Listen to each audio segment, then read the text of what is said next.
Hello and welcome back to the Hero Show. My name is Richard Matthews, and today I am have a pleasure of having Shaahin on the line. Are you there, Shaahin? I am here. Happy to be on. Awesome. So glad to have you here. I know we were talking just before we got on. You're in Venice. It's Venice Beach, California. Is that where you are? That's right. Sunny Venice Beach. Glorious place to be. Oh man, I am a Southern California native, and we travel full time. So for audiences following us around, we're still in Kissimmee in Florida, but my heart is in California. Probably always will be, because well, the weather is amazing and there's no mosquitoes. Mm, Which if you've ever been to Florida, which I assume you have with all your properties you have out here. It's like the state bird. yeah. There's, I think, some really great parts of Florida. I mean, it's such an amazing state and, it's got such diversity. And more importantly, for me, it's a great place to pick up cash flow positive real estate to create recurring revenue. I'm not a real estate guru at all. I teach it as one of the pillars of my foundations course, which I teach people to create recurring revenue by starting e-commerce businesses. But Florida is really, I think, one of the best places to buy real estate in the next 20 years. Yeah. And I said we were talking before. My wife and I are looking at doing that in this area. Since we've been here, we got stuck here for the COVID pandemic for 8 months and sort of fell in love with the state for a lot of reasons. But like we were talking before we got on, just the difference between the price of properties versus rental. Like it looks really, really good out here. So Yeah, totally the case, and there's some really cool stuff that happens there, stuff you don't see. I mean, Florida is it's like rainforest, it's like yeah. wildlife. There's a lot of stuff that you're like, oh wow, like people live there every day. It's kind of cool. Yeah. And I know because being a California native myself, if you took some of these houses out here and you just picked them up and moved them in their property and dropped them in California where you are, the price would go up 6 to 10 times. Yeah, that's right. I mean, anywhere in the country, I mean, California is, I think, one of the most desirable places to live, despite all the haters and all the people that are like, oh, everyone's moving out of California. California sucks. No, California doesn't suck. We've had some difficulties. The taxation isn't great. They've got to figure that out to improve that part. But it's an amazing place to live and still the place where a lot of deals are happening. So if you're an entrepreneur, you want to be in one of these centers. And it's not the only center. There are other places, but California, New York, and even Florida, if you're in Miami and some of those places are great places to be. But I tell entrepreneurs this all the time, that you need proximity to deal flow. You have to be in the thick of things if you want deals to happen. If you want to be in the film industry and you want to direct, you want to write, you want to act, whatever that is, you need to be, there's only one place to be. You need to be in Hollywood. You need to Yeah. be, yeah, there's no other place to be because you need proximity. By doing that, you have a higher likelihood of meeting people. If you want to be in tech, well, you can either be Silicon Valley or Silicon Beach, but you need to have access to that. You're not going to do it from the middle of the Midwest. It's going to be less likely for you to succeed. Yeah, but if you wanted to be in manufacturing, you'd want to be in the Midwest. There you go. If you'd want to be in US manufacturing, although I've got a good friend who's set up one of the best manufacturing plants in the United States. And believe it or not, it's in Silicon Valley. Really? That's Yeah. interesting. What are they manufacturing out there? Well, for the entire time of COVID, they've pivoted their manufacturing to producing masks, some of the best N95s. They're one of the few new N95 manufacturers in many years here in the United States. And they started making PPEs and those kinds of things. But they do all types of products. They have literally unlimited capabilities of what they can produce. Yeah, that's really cool. Well, before we get too far into this, I want to do a brief introduction for our audience who may not know who you are. So I'm going to go through your bio real quick because you got some interesting story we can dive into. So during the Iranian Revolution in 1978, your family had to escape to survive and ended up migrating to Los Angeles. At 15 years old, you left home with nothing but the clothes on your back, and then you created over $1 billion in revenue by inventing the legendary smart drug known as herbal ecstasy, which I believe is the topic of your book that you got sitting there. Is that right? Yeah, that's right. So my book just dropped. It's called Billion: How I Became King of the Thrill Pill Cult. And it talks about that whole time, that wild ride from basically sleeping in the beach and abandoned buildings to creating a company that was worth over $1 billion and created over $1 billion in revenue, and all as a teenager before the internet. That's insane. And then you've gone on, you are the founder of or CEO of Accelerated Intelligence, which is a major Amazon FBA seller, and you run an Amazon Mastery course. Yeah, that's right. That's yeah, right. and then you're the host of a podcast called Hack and Grow Rich. Yeah. We've got a podcast now. We've been going, I think we're on 128 episodes. We've got about 65,000 listeners, subscribers. I don't know how it's measured in podcasts. And we talk about kind of the tips and tricks and hacks around life and business and entrepreneurship and how you think outside the box, really. Yeah, absolutely. So I want to get into some of this, the origin story of how you got to where you are today. We talk on this show, every good comic book hero has an origin story. It's the thing that made you into the hero you are. Were you, born a hero, or were you bit by a radioactive spider that made you want to get into selling thrill pills as a teenager? Or did you start in a job and eventually, move to become an entrepreneur? Basically, how did you become an entrepreneur? Let's do it. I love comic book heroes, but I'm not wearing tight pants, Richard. I'm telling you that right now. Okay. I got to draw the line somewhere. You got to have space for the goods. Got to have space for the goods. There you go. All right. So we left, my family and I migrated, and I will turn that tone off. I apologize about that. So my family and I migrated to the United States during the Iranian Revolution. I was 5 years old, just basically uprooted and moved. We had to go through Germany to the United States because you couldn't move directly to the United States. We were refugees. My dad took up some shitty jobs working at a pizza place. He worked at a dry cleaners, which he ended up working at for close to 30 years. And we had a pretty lower middle class, poor existence in a upcoming suburb in Los Angeles called Pacific Palisades, which was like hippie. There weren't really very many people there. Nobody really wanted to live there. And my folks managed to get a house there. One day the broker called them and said, "Hey, there's this house that nobody wants. It's the only one within your budget in anywhere in LA. And if you want it, you can have it." And my parents said, "Okay, well, what's the problem with it? Sure. Yeah. I mean, if it's, if we can, get a loan on it and if it's, meets our budget, we'll get it." And he goes, "Well, the problem is that the people in there won't move out. And it's not just one person. It's an entire tribe of like Hare Krishna hippies. There's like an Hell's Angel thing going on there." So we went to see the house, and the house was beautiful, big house in a great neighborhood that was up and coming at the time. And the people that were living there were these crazy hippies. And apparently one of the guys who was like leading this like commune, there was a commune there, was somehow related to somebody in the police department. The other guy was somehow related to someone in Hell's Angels. Nobody wanted anything to do with these people or getting them out. So they were selling this house for cheap to anybody who would take it. The guy just wanted out. And so my folks said, "Okay, it's what we can afford. Let's give it a shot." And we moved in.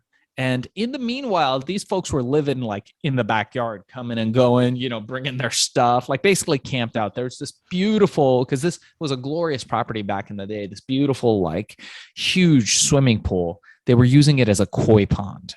And they were in the backyard, doing Krishna things and whatever it was, the things that they were doing. They were like weird commune-y, culty kind of people.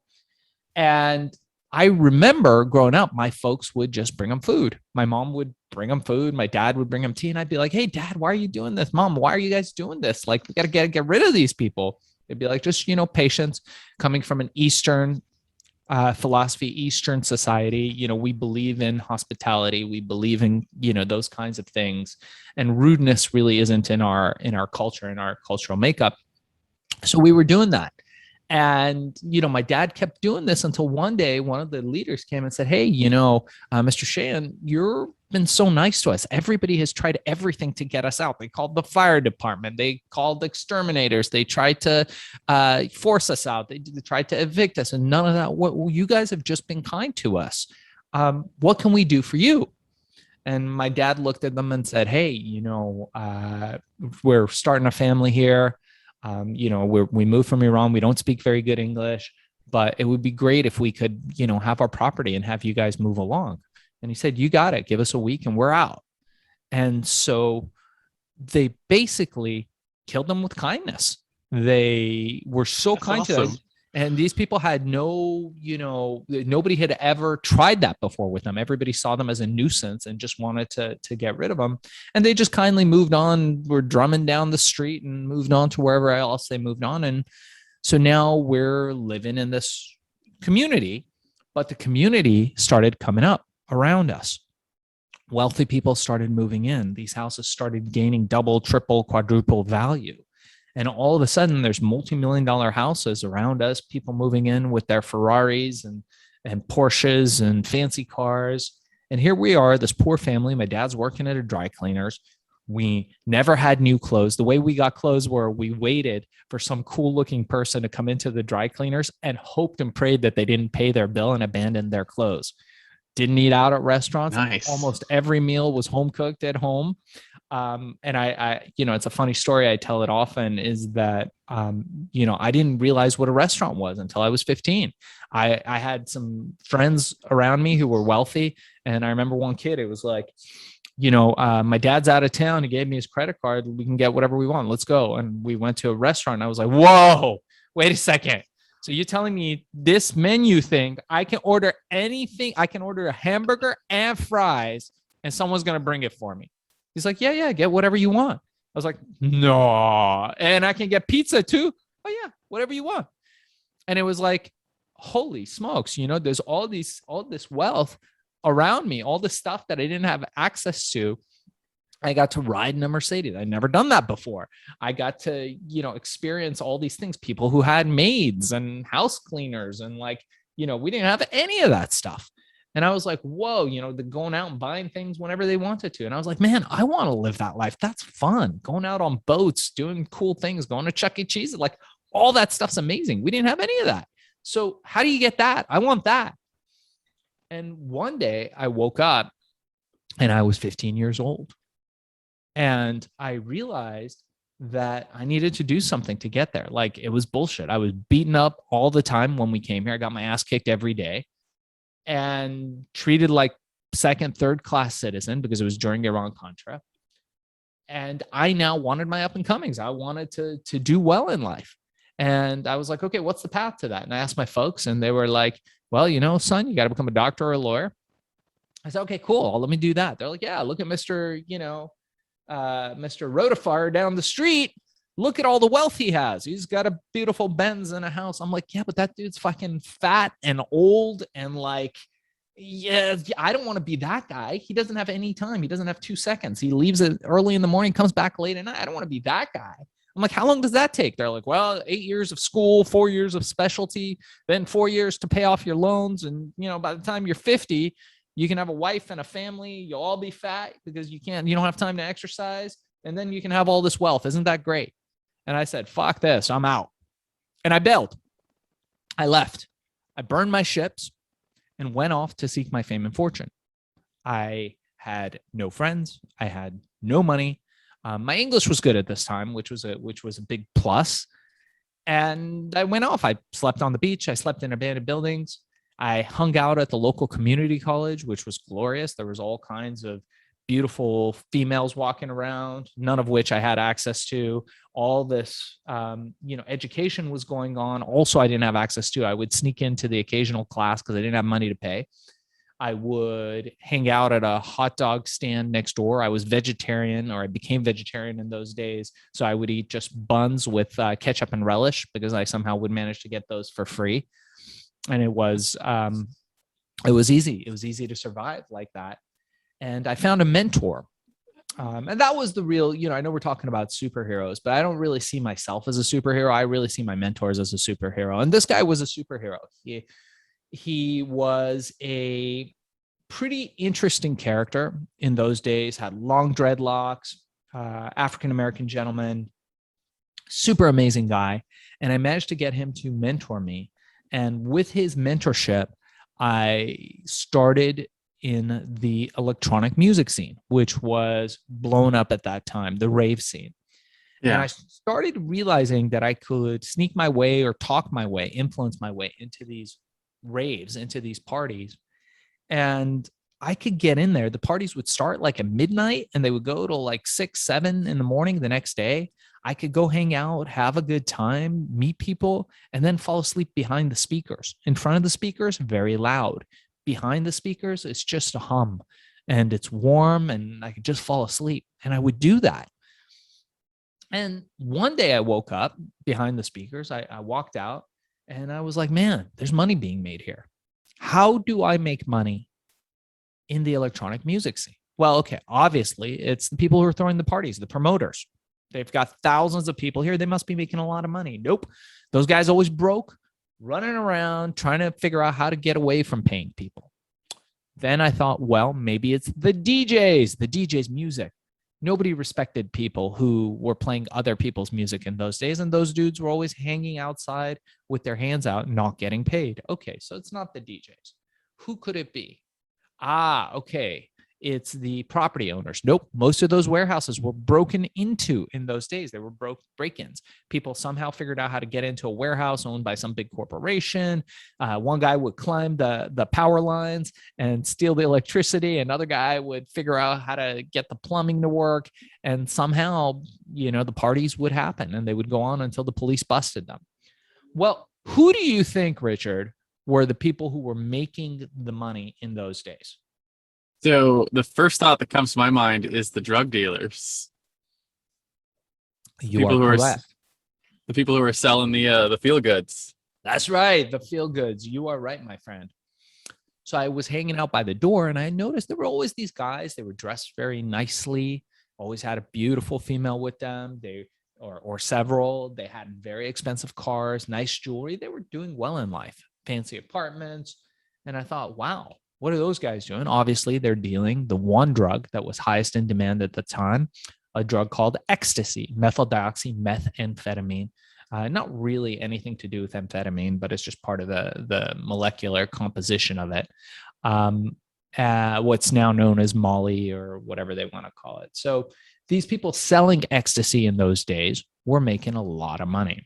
One problem, it's a very complex drug to manufacture and synthesize. And most of it was being produced in the UK and Holland. The supply of it had completely dried up in the US. It was near impossible to get it. There was a few suppliers producing it in the US, but it was few and far in between. And they were usually like chemistry nerds that weren't really breaking bad. They were just making enough for their friends. So the drug dealers were in a pinch. And I thought to myself at first, well, I should do this. This would be great. I should just deal drugs, deal X. I'll make tons of money. And then I hearkened back to my life as an adolescent and my life of crime and my endeavors in crime from the ages of 5 to 13. And I had a little crew that I built up. It was every kid that had something major wrong with them in school. It was the kid that had the one arm that was like this, and the kid who had all the learning disabilities, me included, always had learning disabilities. It was the kid that nobody wanted to talk to, the one that smelled too much, the one that was short. We had a little Greek kid named Cal with us, and he was a little person. I think we can say little person. I don't know what you call them. Maybe that's belittling. Can we say midget? We can't say midget, but we call them midget. I don't know what the word is. Okay, I don't know what the politically correct word is, but I hope I did not offend anybody, or I hope I only offend the right people. I say it all with love. Love that guy. And he was so cute, even though he was, 10, 11, 12. He looked like a 6-year-old kid. So nobody would question him. He would wear baggy clothes. We would walk into the liquor stores. He would rush to the liquor area, the nudie magazine area where he'd pick up the Hustlers, the Penthouses, all the contraband stuff. And this isn't really good superhero stuff, by the way. This is like evil nemesis stuff. And we would create a distraction in the front doing whatever wacky thing we would do, create an argument, spill something, do whatever. And he would stuff his clothes with all this contraband and run out the back, and we would sell it at school. It was a great business, Richard. It was lots of learnings in entrepreneurship, how to provide excellent customer service, yada, yada, yada. But the problem with it was, as I look back, was that we were fucking horrible at crime. We were really bad criminals because we would always get caught. Detention was a second home for us. The principal's office, I think, had chairs with our names on it. We would constantly be getting caught, constantly be putting in detention. We lived there. And of course, in detention, who do you meet in detention is other the other bad kids. The other bad kids, and they became even better customers. So our business flourished even more, but then we got caught even more. So now 15, taking into consideration a life of crime, I thought, dude, you're an idiot if you do that. You're really fucking bad at crime. And you should not be involved in crime. You should not do it. You will end up on one of those TV shows where they'll be like, he had everything going for him, but he took up a life of crime, which he was very bad at. I'm sure there are people who are great at crime. I was not. So I had enough fortitude, enough self-reflection to understand that crime was not going to work for me. And I needed to figure out a way around. And it was boom, in that moment that it struck me. If I could come up with a legal, natural, all organic version of this ecstasy and sell it using just herbs and stuff I figured out, I can make a lot of money. I thought, hey, that's a great idea. So what did I do? I managed to get myself a girlfriend at the time. I don't know how I did it, considering I was a broke ass motherfucker. I mean, I didn't have enough money to eat. And then I managed to get her to allow me to cook it up in her kitchen and prototype the product while her dad was away at work. Nice. I did not have enough money to buy a capsulating machine to make them into pills. So we would just roll them up by hand into balls as close to pills as we could get them. I put them in little baggies, and everybody who we met, we would convince to try. And I would get them to try some of this, try some of that, until one day, it happened. We had a formula that worked really freaking well. You felt good for hours, and it was really nice. And now I had never tried ecstasy in those days, but I was told it was very similar.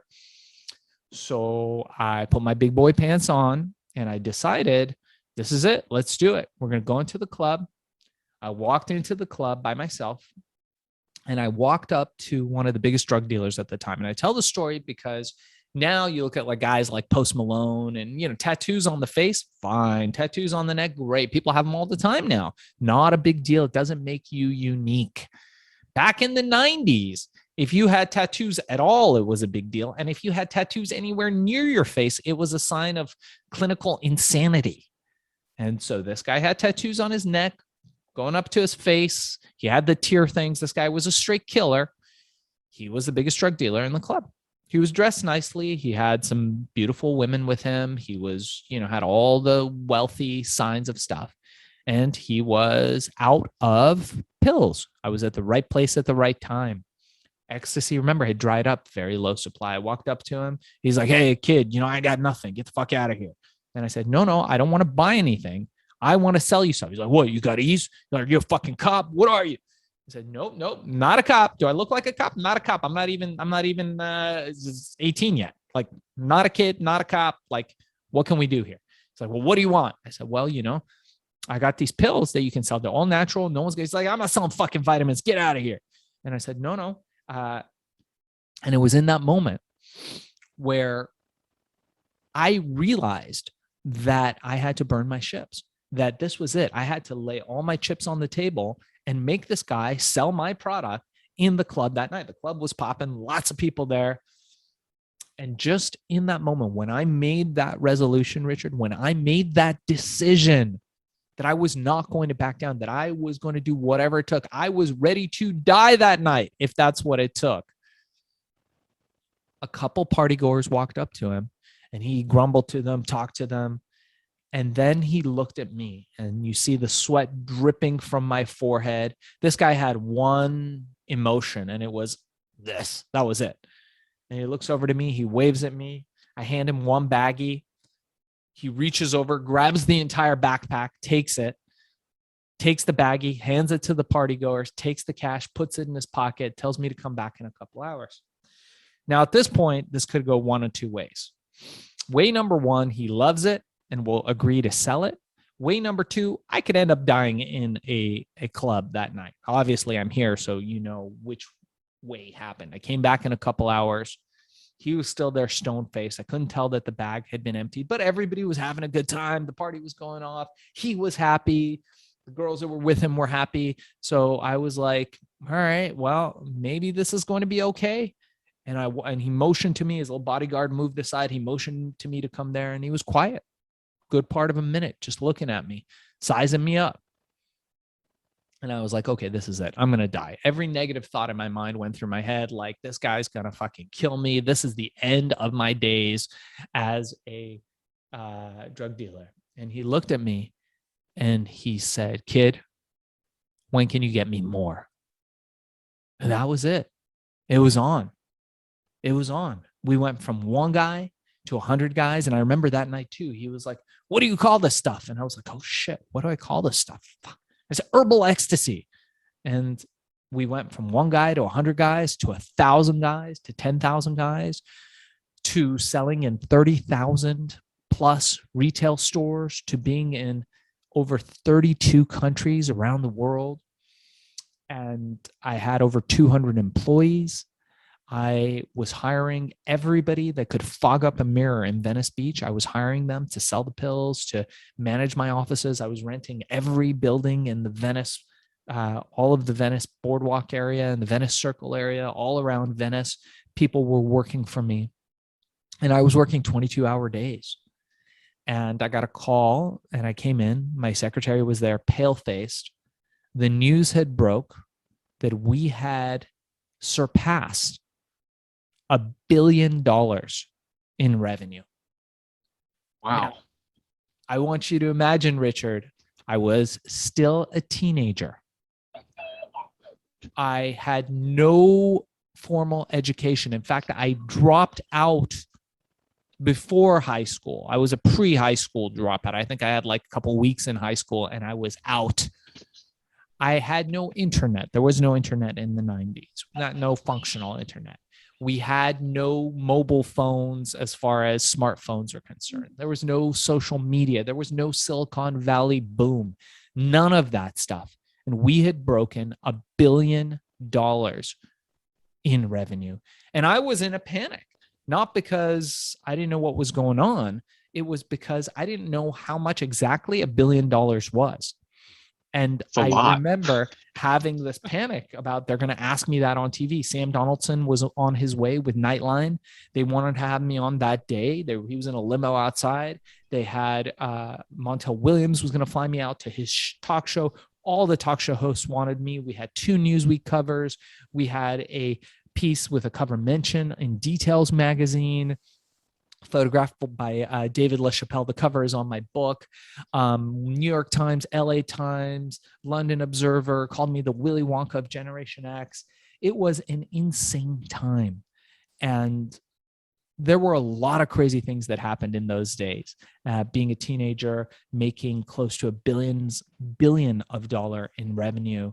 The government came after us. We had the mob try to get involved with the company, the Japanese mob, the Yakuza tried to take us over. We had crazy events like Lollapalooza, which we were a major attraction at, where we were selling more pills than people were selling beer. People were like, fuck this, I don't want a beer. Give me that herbal ecstasy stuff. People were partying. We were partying with the Beastie Boys and with all the, great bands of the time. And it was a wild ride. So here's my first question about all of that. Do you guys still sell the herbal ecstasy today? I own the brand, but the saga of it has changed. The story of it has changed. And we will probably relaunch it in the coming years after the book and the film gets out. There's going to be a major motion picture based on the film, based on the book, I should say. So at that point, we will probably relaunch it. I mean, you could probably still get it on the market. We do sell it on Amazon, but it's a different formula. It's changed into being a male performance product, mainly suited for athletes now. But what it was is no longer on the market. No. Is that because it's no like what it was is no longer legal, or like what sort of Right, happened to right. change the market? Right. They banned it. So there was this incredible ingredient. And again, for all your listeners, I am not a doctor. I have the medical sophistication of a chimpanzee, a little bit less than a chimpanzee, I would say, because they're pretty intuitive about that stuff. So please ask your doctor. I don't espouse the use of anything, any kind of drugs, anything like that. But it had a great herb called ephedra, which was a beautiful, I believe, Chinese herb, um, and it had these amazing qualities. And when you mixed it with several other herbal ingredients, gave it a little bit of a feeling like ecstasy in those days. And that was the ingredient that the government really didn't want out. So they restricted it. And with that, the formula for the product was gone.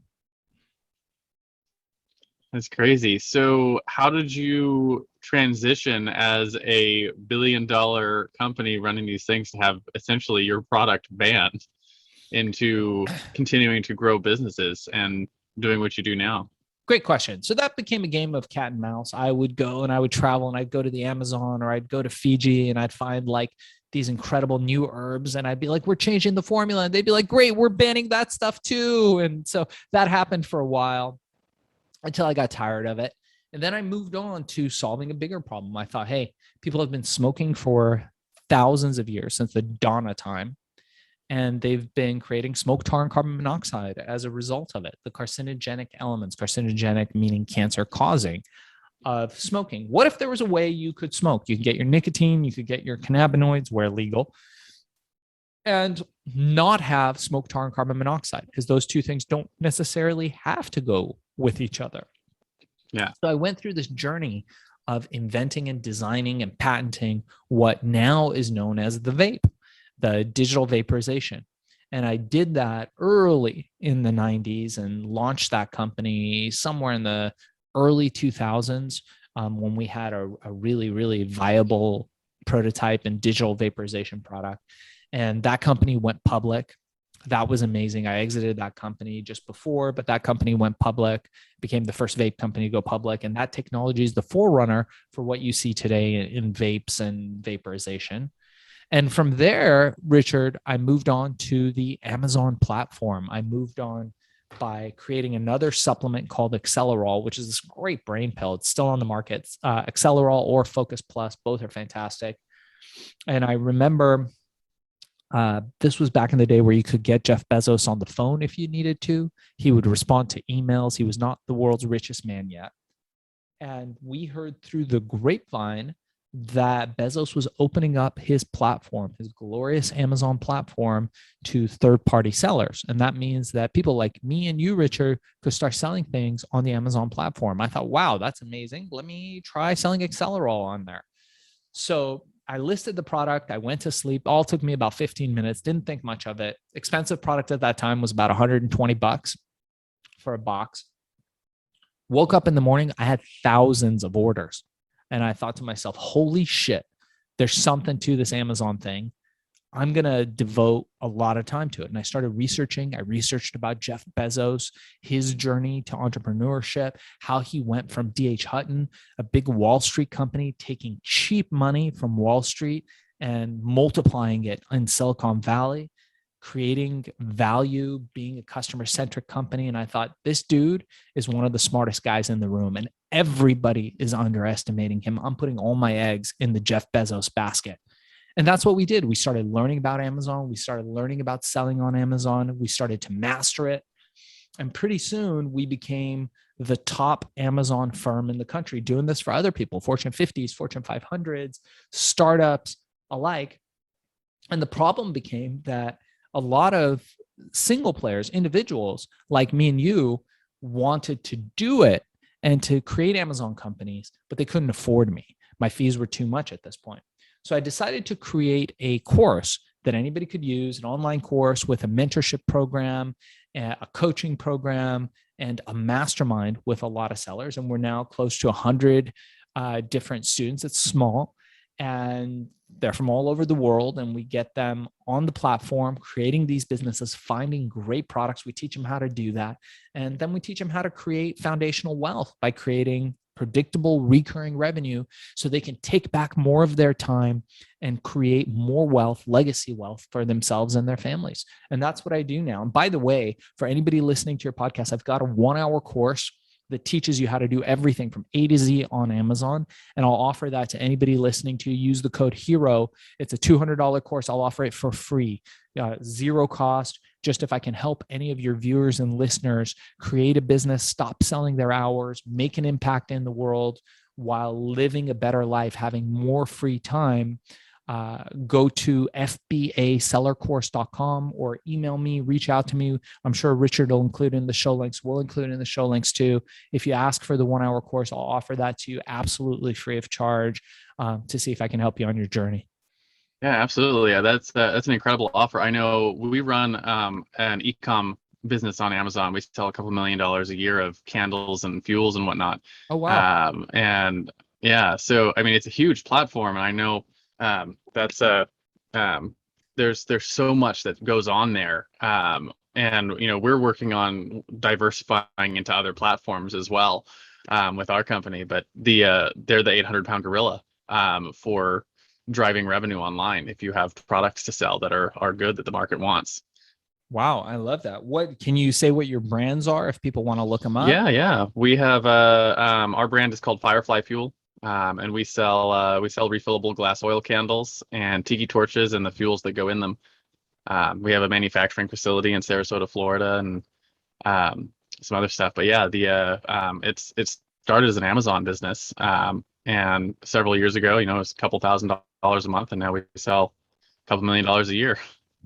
Wow, I love that, man. We got to have you on our show too. I didn't realize you were an FBA seller as well. Yeah, I'm a partial owner in that business, and been working with them since they started essentially. And yeah, there's a lot of good stuff that happens on Amazon. And I know we got started with Amazon. I think it was 2014, maybe a little earlier than that. I had a supplement company that I started for a while. I still have some of the product. We brought that from $0 to $60,000 a month in sales in like 4 months, and then I had no clue how to do inventory management like at all, and just destroyed that business on accident.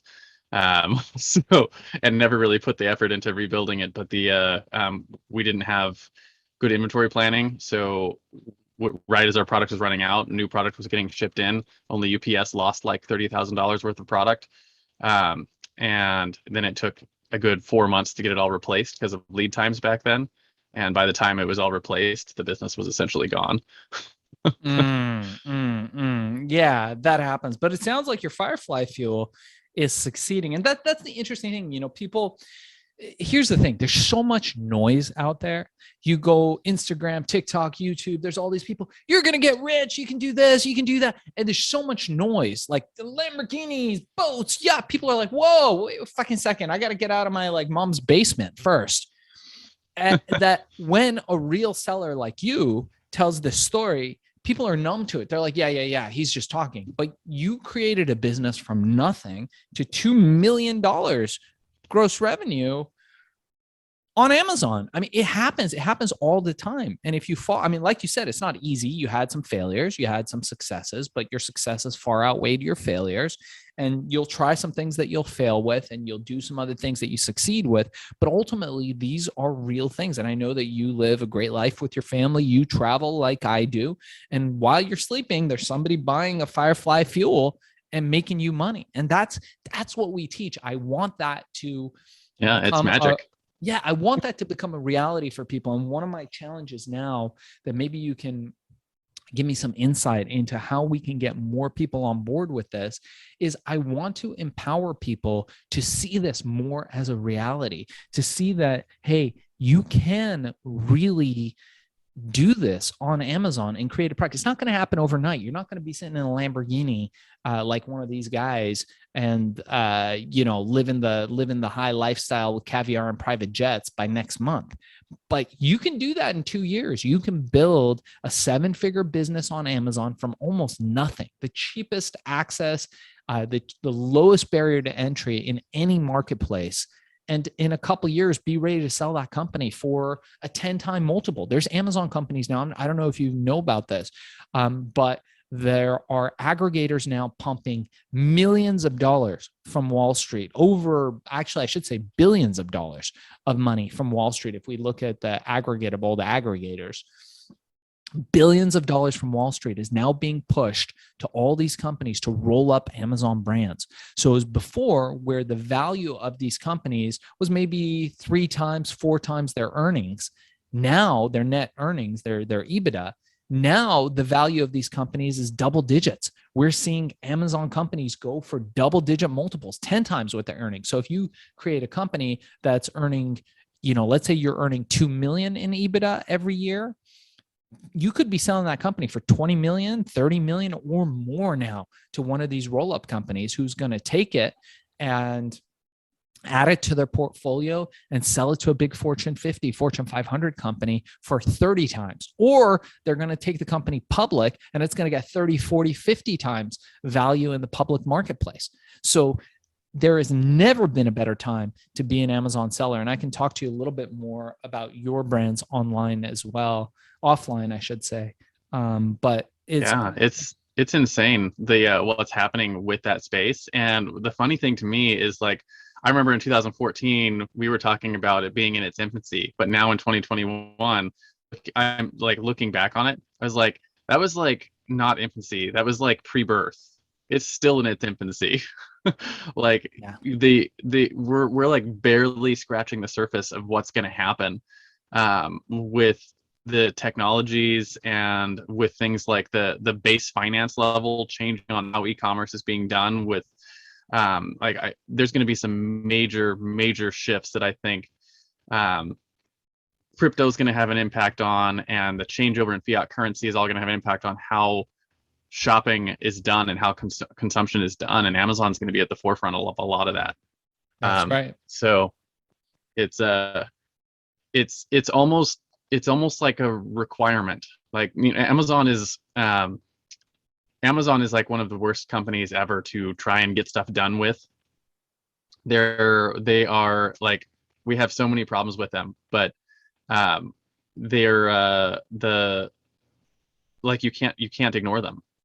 That's right. Like you have to deal with it. Yeah, they have no problem letting you know what your place is.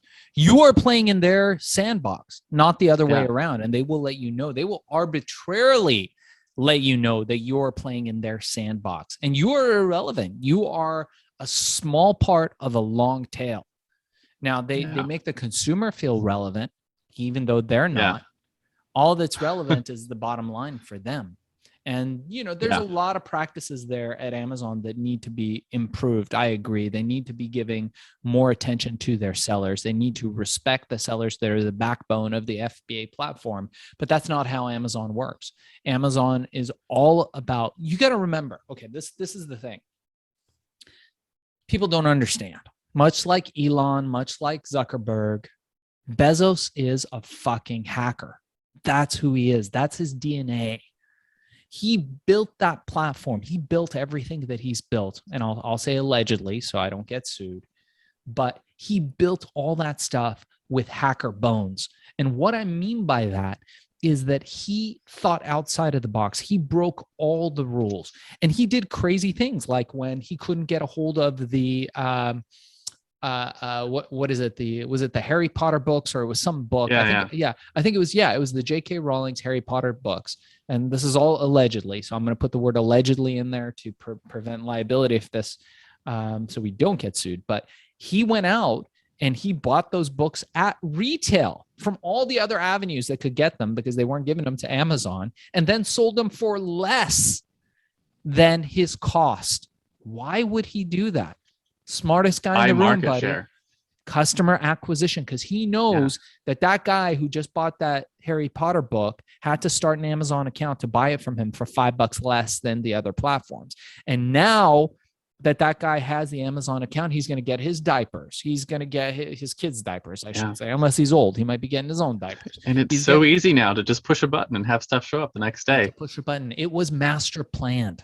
and he is a hacker. So what does that bring about on the Amazon platform? Well, it brings about a culture of hacking. That's why people at first hack the reviews, and now it's getting harder and harder to do that. But in the early days, people were getting thousands of reviews. You would wake up in the morning and you'd have 10,000 reviews. There was Bangladeshi guys writing reviews left and right, review farms, all that kind of stuff. And they realized that it eroded the trust of the platform. The second they realized that, they were like, oh shit, we got to crack down on this. And they cracked down on it. And it became harder to get reviews. And it increasingly is becoming harder and harder to get reviews on the Amazon platform, because they're realizing that people don't fucking believe them anymore.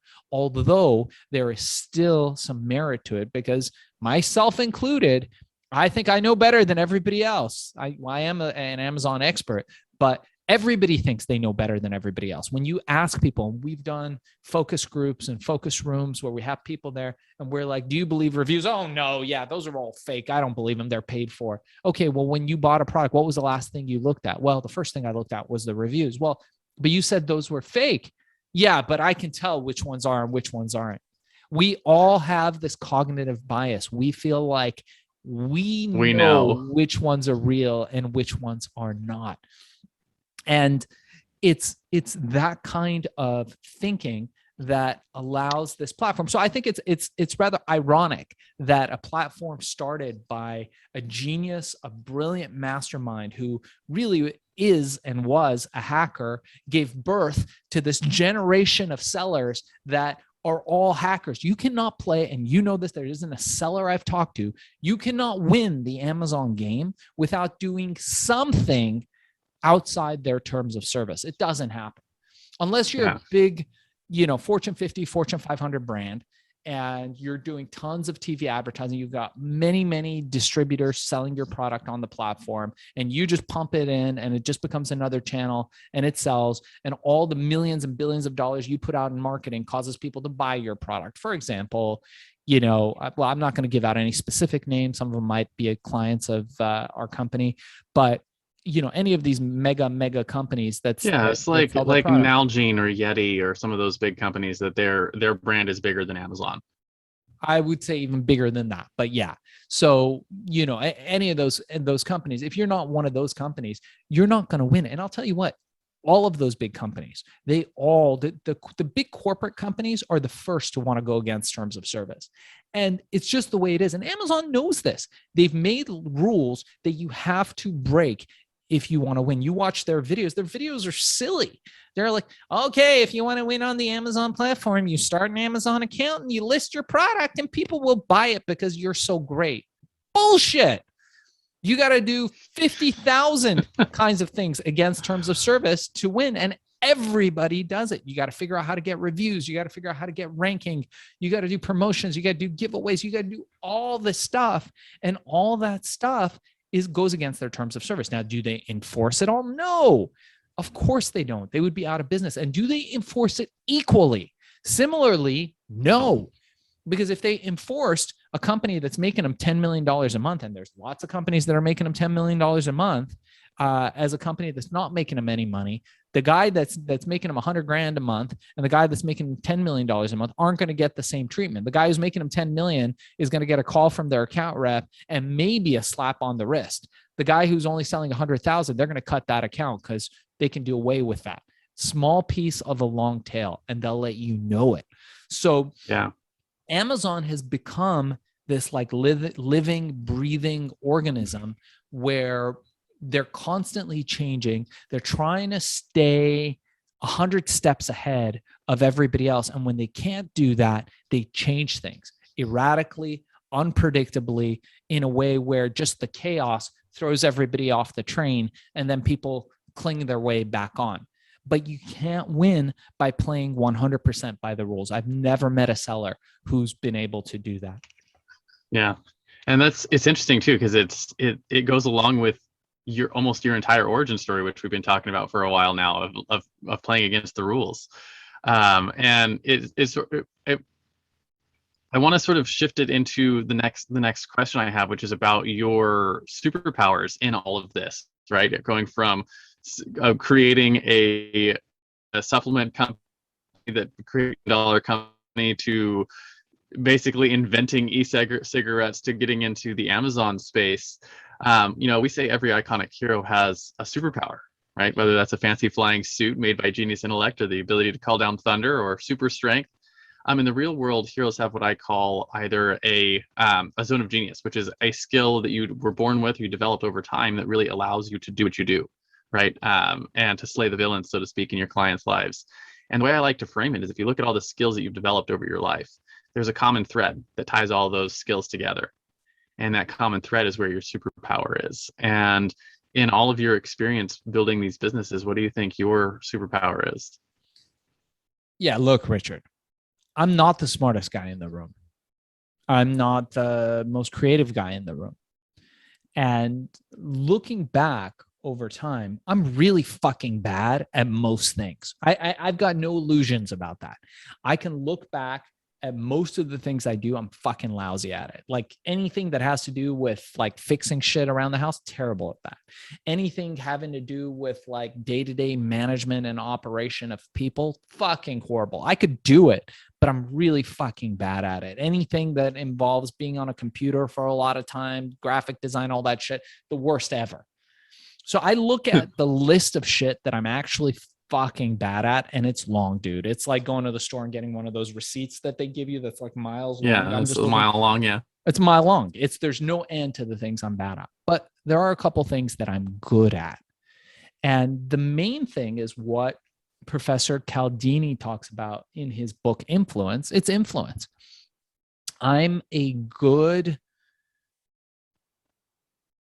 storyteller, and by the stories I tell, I have the ability to impact and influence people to empower themselves. And that's really my superpower that I'm learning more and more about in these last few years. I'm great at creating an impact and getting people to do things that will empower them. I did it with HerbalX. I created more millionaires in those days than I think were created ever in that time by creating distributorships. Different people had businesses and empowering people to do that. And now I'm capitalizing on that same superpower by empowering people to build these Amazon FBA businesses. Guys, when you hear us talking about this stuff, it's real and it's there right now. And like Richard was saying, there isn't a better time. We are at the ground floor of this. Amazon is not going anywhere. If you look at, Walmart or Walgreens, that was started, long time ago. And those guys started that. And there was, I'm sure, some asshole sitting around going, yeah, this isn't going to work. Because before those days, you'd walk into a general store, you would tell the guy what you needed. That guy would go out into the store. He would pick the items. You didn't have a choice of brands. You could only get one thing. So if you wanted bread, you would get the bread that they had. If you wanted baking soda, you would take whatever brand of baking soda they had. You put it in a bag and he would hand it to you. The revolution that happened with these retailers like Walmart and Piggly Wiggly and all these different types of businesses that started was that they allowed people to walk in. You had a cart, you could pick whatever you want. It allowed for multiple brands to come into a marketplace. And that was a game changer. It changed the game. And there was some asshole sitting there going, this shit will never work. This is just, it's a bubble and it'll soon, what, and that's where we're fucking at with Amazon. That's what I want people to realize, that we are there on the ground floor. People are there now in the store where they weren't able to before, and they can pick shit out of the aisle and get whatever they want. And you can be at that forefront by starting an Amazon FBA business. And again, for any of your listeners who want to learn how to do it, learn to do what Richard and I have done, creating these multi-million-dollar recurring revenue businesses that you'll be able to sell in a few years for a nice amount of money and retire somewhere nice like Richard has. Check out my course. I'll offer it to you for free. That's zero cost. It will cost you $0 to take the course and learn how to start an FBA business and launch it. Yeah. So the influence as a superpower is actually really interesting because it's part of the reason why I started this podcast. I had, we started this conversation off talking about mentors. One of my early mentors said something to me that eventually became the genesis of the name for the show. And he said, I was, 18 or 19 at the time. And he said, hey, someday you're going to have kids, and those kids are going to have a hero. And if you're not worthy, it won't be you. Right. And he said it because they're going to pick the people who influence them. Right. And if you're not worthy of the influence, they won't pick you as their heroes. And I remember that stuck with me. Right. And I've got 4 kids now. And so it's pretty insane. But one of the things that I learned over the course of time is that influence, or I like to call it persuasion, right? It's a neutral tool. Right. And meaning, it's like a hammer. You can use a hammer to bang nails in and build a house, or you can use it to, bash someone's head in and go to jail for the rest of your life. Right. That kind of thing.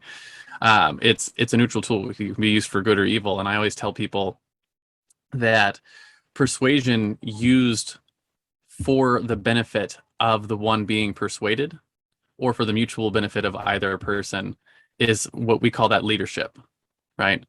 And persuasion used only for the benefit of the one doing the persuading, we call that manipulation.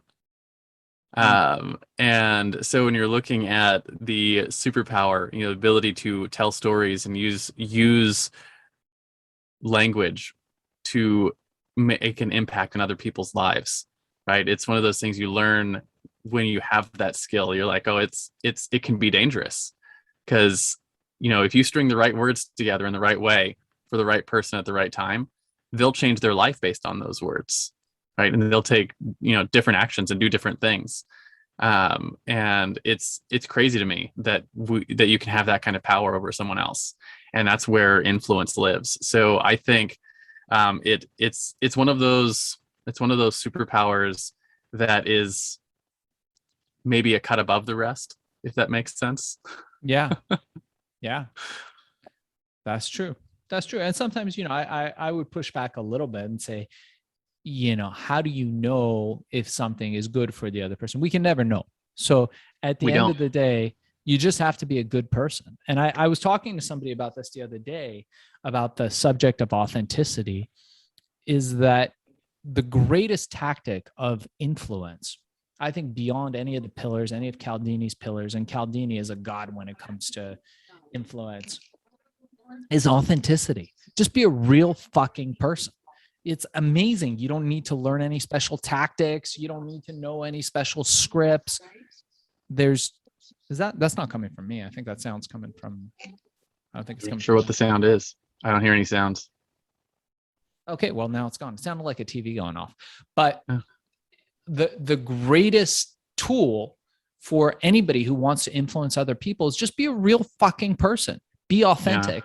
Yeah. I was using the example of, we went to some place and somehow got suckered into going to some presentation to buy a unit or something. And I was like, sure, let's go see. The place looks nice.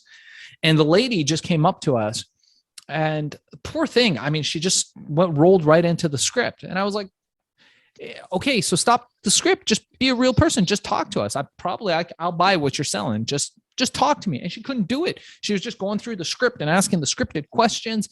And it just totally turned us off from whatever it was. Even if we were willing to buy it at that time, she talked herself out of a sale because she didn't have authenticity. She couldn't be authentic. She had the script right. She had all the stuff they told her. She had the answers to all the objections. She had all that stuff, but she just wasn't a real person.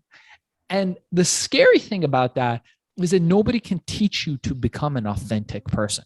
You can't fucking decide that you're going to get a book and become an authentic person. A lot of the people that we love, that we watch on TV, that we watch on the internet, the reason we like them, we can't explain. And a lot of the times you realize that reason is because they're just who they are. They're an authentic person. They don't give a fuck. They don't care about, all the scripts and the stuff they've been told to say. They're just being themselves. And that in and of itself is super important. The key becomes to, how do you begin to discover who you are? And you do that through self-reflection. You do that by looking back and constantly improving yourself, constantly upping your game to becoming a better person. And if you do that, sky's the limit for you.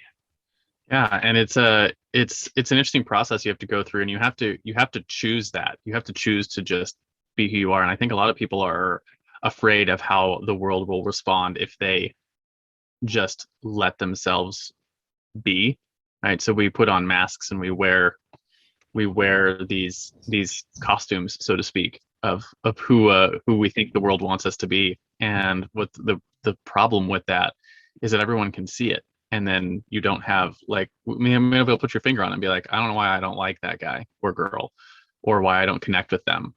Right? They can't articulate it, but it's that there's a magic to authenticity. Yeah. And you know what? The reason is some people are actually assholes. There are assholes in the world. Yeah. And if you discover that you're an asshole, the first thing you got to do is deal with your assholeness. You got to figure out why you're an asshole and then start working on yourself to fix that. And then you become more authentic by that. But in the meanwhile, own it. Like, own your assholeness, the fact that you're an asshole. You start owning it, then you start working on it and you start fixing it. And people even respect, even if you're an asshole, if you're authentic, people respect that. Look at the, like that chef who's like, throws the Gordon eggs Ramsay on people's heads, or that guy, or the TV show guy who does the people that are singing, whatever they are, it tells them your singing is awful. Right? Those guys are assholes, but they own it. They own it. It's there's no illusions. There's no there's no like you're saying, masks. It's who they are, and then that's okay. Because if that's who you are, you can work on yourself. You can become self-reflective. You can become part asshole, part authentic. You can do all that, but it's really about building that internal fortitude, that internal strength, and becoming reflective, reflecting back on things, and which leads to this growth mindset. I mean, we could go on about this forever, but that's really at the end of the day what it's about. That's the ultimate superpower. So if your superpower is influence and the authenticity that goes with it, the flip side of your superpower is always the fatal flaw. Right. And so just like Superman has his kryptonite, or Wonder Woman can't remove her bracelets of victory without going mad, you probably had a flaw you've struggled with in your business, something that you kept you from growing the way that you wanted to. For me, I struggled with a couple of things. I struggled with perfectionism for a long time, where I would not ship product because I could always do a little bit more things to it and make it a little bit better. Very low standard to hold yourself to. I also struggled with lack of self-care. So I didn't have good boundaries with my time. I didn't have good boundaries with my clients, let them walk all over me, that kind of stuff. And it wasn't until I started fixing those things that I really started to grow. So in that same vein, I think more important than what the flaw is how have you worked to overcome it so that you can continue to grow your brands and grow your businesses? Yeah, I mean, look, I think over time, my biggest flaw has been that I was too trusting of people who didn't deserve it, and that I let people walk all over me when I was younger. Now, mind you, I did not have any kind of business background. I didn't have any understanding of business and how business worked. So people stole from me, and people stole a lot. People stole millions and millions and millions of dollars from me. And I just kind of took it because that's who I was back in those days. And that was my greatest weakness. I was young. I was inexperienced. I didn't have a lot of great people around me who were looking out for me. And people took advantage of me when I was young, and they saw all this wealth that I had created, and people wanted a piece of it. And they didn't feel that I was deserving of it. They felt that they were deserving of it. So I learned over time. I learned, that you need to verify things. You need to have great people around you that prove themselves. You need to have people around you that prove their trust, prove their loyalty, not through their words, but through their actions. And that it makes sense to create tests and to test people around you. And over time, to build up a core circle that has your back. And, that comes down to, building long-term friendships, building loyalty, and really creating a life for yourself where it's very difficult for anybody to take advantage of you because you have great people always looking out for you. So I have a couple of questions that sort of come up from that story, and those are two things. One of them is, what's your advice to young entrepreneurs who are running into that? Because I know I was a young entrepreneur. I started my first business at 13. Yeah. And I know for a lot of times, all the way up into my early 30s, you run into a lot of that. Like, you don't really get a lot of the respect that comes with age when you're young, even if you're successful. Right. right? So what's your advice for young entrepreneurs who are dealing with that? And then the second part is, how do you, for someone who created as much success as you did in the short amount of time that you did, how do you judge relationships in a way that that you can find out the people who are interested in having a relationship with you because of your success versus because of they actually care about you? How do you learn that discernment? Yeah, look, so the first part, I'm going to tell you, the first part of that is you need to have people looking out for you, and you need to have experts that you pay, and you have to trust enough in them that they've got your best interest in mind. And once you start to get successful, you need to get a good accountant, somebody to handle the money part of it. You need to have a good lawyer, somebody who you trust. If you don't trust them, you need to get somebody else who can handle that part of it. And you need to have other people around you. So you need to find mentors, people who have done what you want to do, and to be able to influence them to support you, to be able to influence them to have your back. So that's the first part of the equation. Remind me the second part again. So you created a lot of success at a very young age, Right. which attracts people become attracted to the Gotcha. success, Okay. and not necessarily to like you. So you're talking about building relationships. How do you learn that discernment of people who are actually interested in having a relationship with you versus I just want a piece of whatever pie he's creating? So the first part of it is you have to be intuitive. You have to develop a gut sense about people. You have to study people. You have to understand people. And there's certain telltale signs where you can tell those things. Like, I'm a student of a guy called Paul Ekman and his work. I should say of his work. I wish I was a student of Paul Ekman. And he studies micro expressions. Micro expressions are these little gestures that happen in a fraction of a second where people can't deny it and they'll give up exactly what they're feeling. It's great for lie detection and those kinds of things. There's people who study body language. There's people who study tonality. But at the end of the day, you have to, through dealing with a lot of people, create a sense of who's really out there for you and who's really out there to profit from you. And it's okay if people want to profit from you, as long as it's a win-win and you're both doing well. But at the end of the day, it comes down to having a mentor, having other people around you that have your back, that can guide you until your own inner compass becomes strong enough where you just know, yes, no, yes, no. Like right now, when people come around, I know if the deal is right or if it's not. I don't know how I know all the time. And I run all the normal due diligence on stuff, on deals. And I'm not always right. Sometimes I'm wrong. Sometimes great deals get away and sometimes terrible deals get through. It happens and it's okay. But if you do enough of those, you'll be in a place where you'll know. And then there's just common sense. You know, you got to always examine the motives of the people who you're choosing to believe and choosing to work with. And you have to be super smart. I mean, you know, again, it comes down to there's no hack to hard work.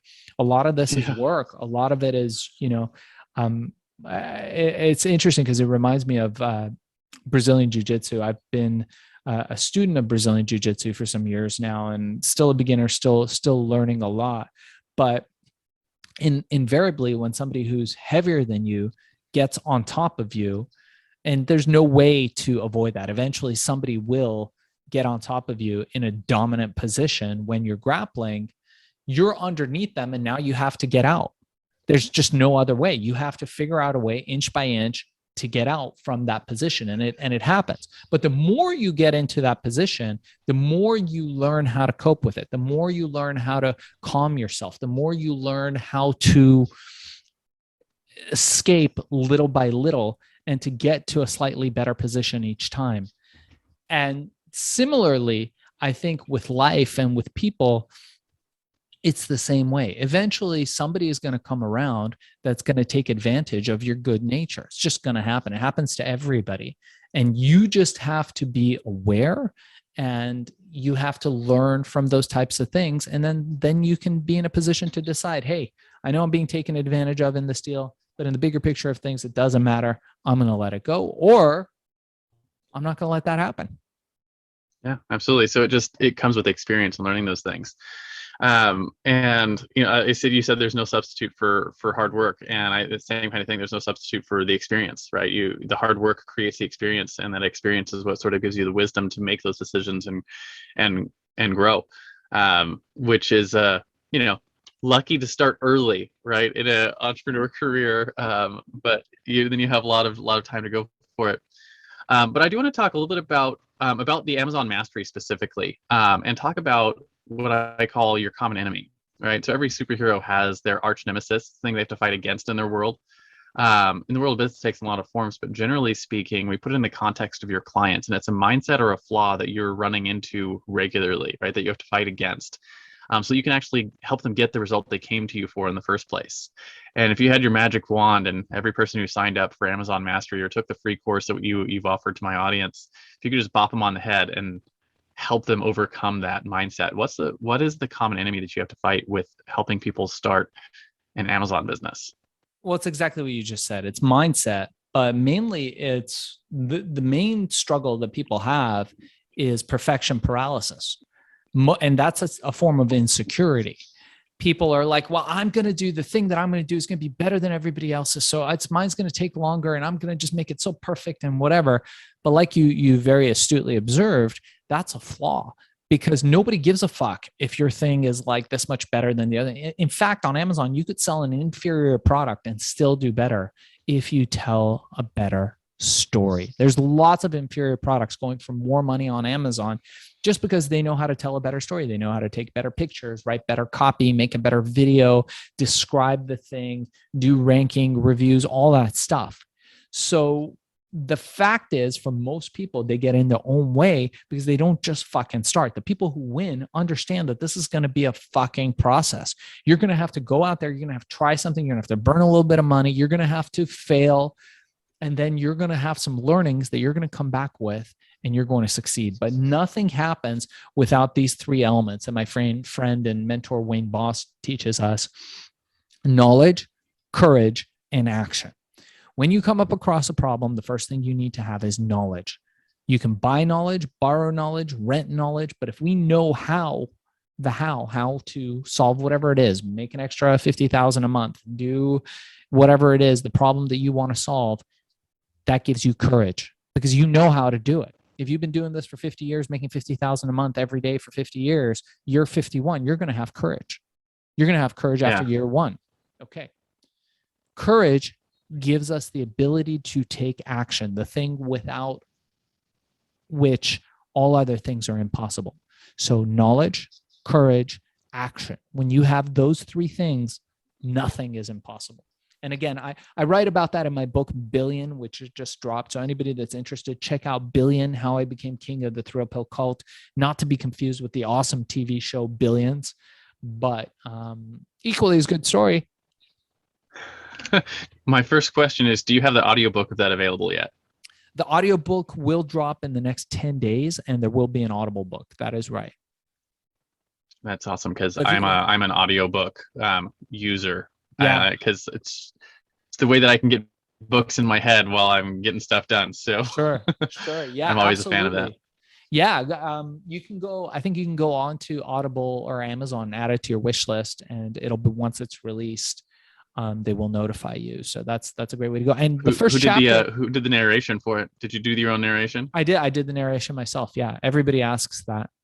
So I did the narration myself. You know, it's got an intro by Chris Voss, the FBI hostage negotiator, who's super awesome. He's a friend of mine. He wrote Never Split the Difference, and he did high-level FBI negotiations for years. He's one of the best-selling business authors.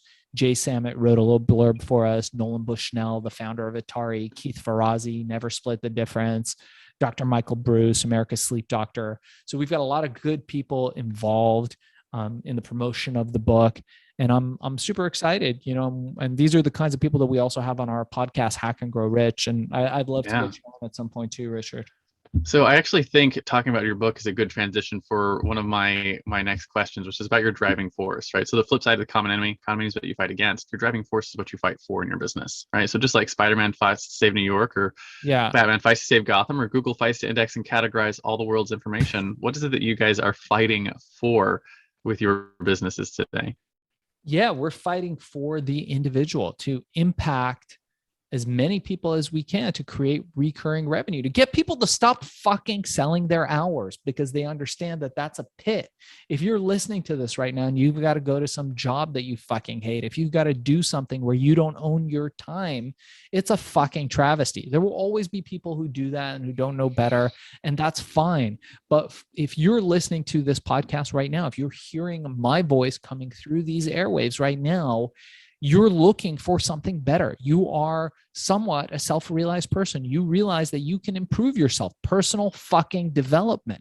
So that is what we are fighting for. We are fighting to give you back your life, give you back your hours, and allow you to create a foundational wealth where you can have all those fucking things that you want without having to sell your hours. Yeah, yeah, and it's crazy how achievable that is today, right? It's I tell people we're in the golden age of business, right? If Yeah. you go back to what you were doing in the 90s, and like what you can accomplish with your cell phone today would have cost you tens of thousands of dollars a Right. month.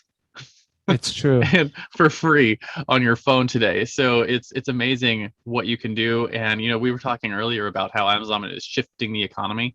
And I think one of the things that people don't talk about is there is going to be a huge shift, I think, towards entrepreneurship over the next decade. Yeah. Where there will be more and more people. And I think the pandemic also pushed more this way, where you're going to see more and more independent contractor and more work from home and more entrepreneurship as the primary means of earning income, Yeah. rather than W-2, if that makes sense. Sure. And I think if you're hearing this message now, there's no better time to start working on the skills and making the shift. And especially with something like an Amazon business, it doesn't have to be something where you're like, I quit my job today and start an Amazon business tomorrow. It's the kind of thing that you could, you could literally build on as a side hustle. And yeah, there's a lot of power in that. Agreed. Yeah.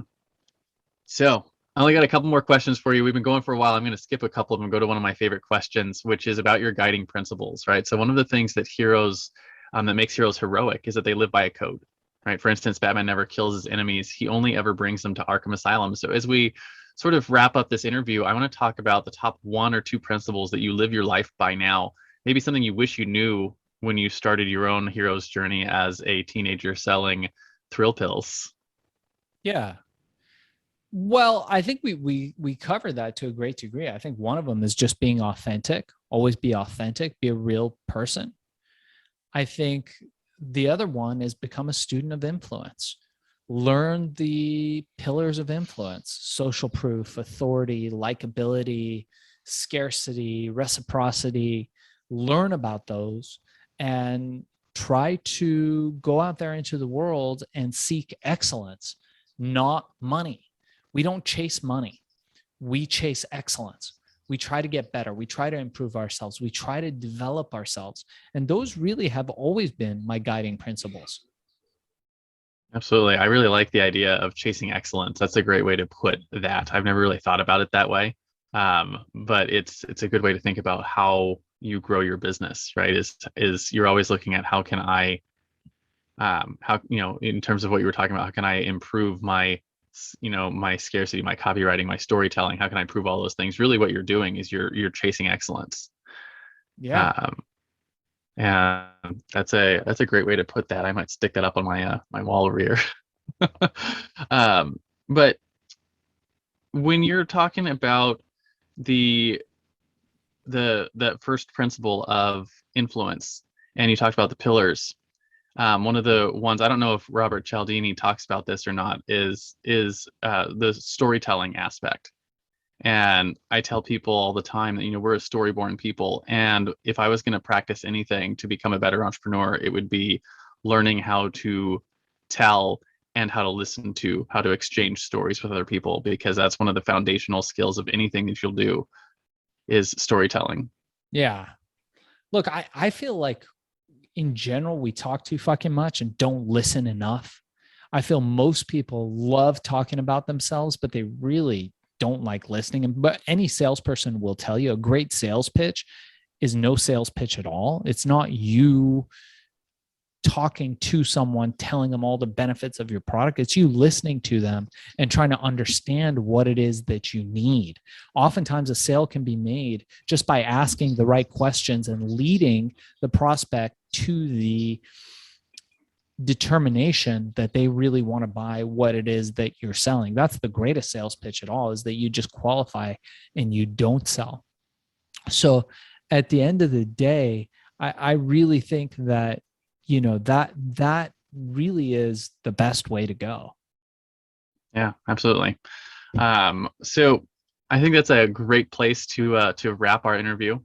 But I do finish all of my interviews with a simple challenge. And I do this to help get access to stories I might not otherwise find on my own, because not everyone's doing the podcast rounds like you and I are. The question is simple. Do you have someone in your life or in your network that you think has a cool entrepreneurial story? Who are they? First names are fine. And why do you think they should come share their story with us here on the Hero Show? First person that comes to mind for you. I think it's probably going to be my co-host, Bart Baggett, my co-host on Hack and Grow Rich. Bart has an amazing story. He's world famous. He's written a book called Success Secrets of the Rich and Happy, and I think he'd be a great person for your podcast. Awesome. Well, I'll see if we can reach out later and maybe schedule him to come on this show. So in comic books, there's always the crowd of people at the end who are chapping and cheering for the acts of heroism. So our analogous to that is, where can people find you if they want your help, if they want to learn how to build an Amazon business, or, you know, pick up your book and read the billion? Where can they light up the bat signal, so to speak? And I think more importantly, who are the right types of people to do that? Sure. If you are at a place in your life where you want to get to the next level, create predictable recurring revenue, reach out. And you can email me directly. I'm Darkzess, and I'm going to spell that for you. DARKZESS @gmail.com. That is my direct email. I respond to all emails directly. It might take me a couple of days, but I'll get to you. So if you email me, I do get to email 0 every day, and every email will get a response from me, or occasionally from somebody on my staff, but you will get a response from us. So reach out to me. If you want the 1-hour course, check out fbasellercourse.com. That's fbasellercourse.com, or go to shaahincheyene.com, shaahincheyene.com. Make sure to go to Hack and Grow Rich and subscribe and like. If you have comments on this, please make sure to leave them below. And the book Billion, How I Became King of the Thrill Pill Cult, which tells that whole story of that wild ecstasy ride that we were talking about, is available now on Amazon. Probably will be available on Audible. You can get the first chapter. By the way, Richard, check out the first chapter. It's free on Spotify, Stitcher, Apple Podcasts, Google Podcasts, anywhere podcasts are found. You can get the first chapter of the book for free. And that is a really well-produced, narrated first episode that I think you'll like. Awesome. Thank you so much for coming on today, Shaahin, and sharing your story with us. It's fascinating to hear all of the things that you have done. And if you're listening to this and you are interested in the Amazon business, I can tell you from firsthand experience, it's absolutely worth getting into that space. I think there's probably no better business today that you could be in, maybe aside from potentially real estate, is getting into the e-com game and learning how to sell product. It's one of those foundational skills that will go with you no matter what you do in your entrepreneurship game. So definitely check that out, Amazon Mastery. And what was the link for the free course? I'll make sure we have that in the show notes, but just one more time for the audience. It's fbasellercourse.com. Reach out to us there, contact us on there, or just email me directly, like I said, and we'll send you the 1-hour course. It's normally $200. It's A to Z, everything you need to know about Amazon. We'll send that to you for free if you mention the code HERO. Awesome. And Shaahin, thank you so much for coming on and sharing your story today. I really appreciate everything that you have shared. Do you have any final words of wisdom before I hit this stop record button? No, I think that's it. I think we covered a lot of words of wisdom. So thank you so much for having me on, Richard. I appreciate you. You're good. Recording is over.